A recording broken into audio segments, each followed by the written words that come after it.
I have like very severe identity issues because I was born in Virginia and moved to the Philippines when I was 2, and then I moved to England when I was 5, and then I moved back to the Philippines when I was like 12, and then I moved to Chicago when I was around 14, turning 15, and then I moved here when I was around 20, and then also like, you know, Philippines was just most recently organized as the Philippines, so like my mom's from the northern tribes, my dad is like partially Southern, partially Chinese, and that's not like a new story. Like a lot of people have this type of mixed heritage, but it's just been like really crazy to define what it is that I am, and I know that's a common problem as well for a lot of people. They struggle with like, you know, filling that liminal space and being everything they are equally.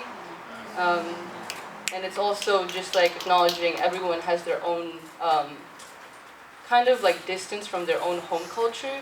Like there are disruptions that have happened by migration, maybe by slavery, maybe by just trade, whatever it might be, the combination of it.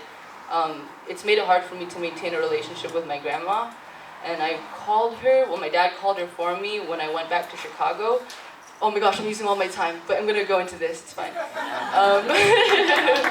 But basically she asked me, she was like, "Marunong ka ba mag-Tagalog?" And I was like, damn, is my Tagalog so bad that she's not registering that I'm trying to speak Taglish right now? But this is a letter that's dedicated to, or this is a poem dedicated to my grandma, just to define a little bit of who I am and how I'd want to share it with her. So this is called If You Knew Me. Dedicated to Perla Monserrate Herrera-Lim. You'd see Baguio strawberries and purple yams growing in the spring. Southern Chinese porcelain holding young jasmine plants from the tropical farms turned cityscape.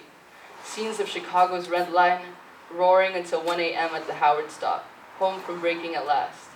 4 faces, 4 brothers, one unknown, one on screen, one unmasked and back turned.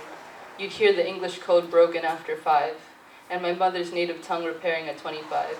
You'd let the high-top pumas on Tongvan concrete morph in watercolor sweeps to banana leaf cradled feet from mountains to capital to lowland, and west coast spread out, and spread wings. If you knew me, you'd know my name means butterfly.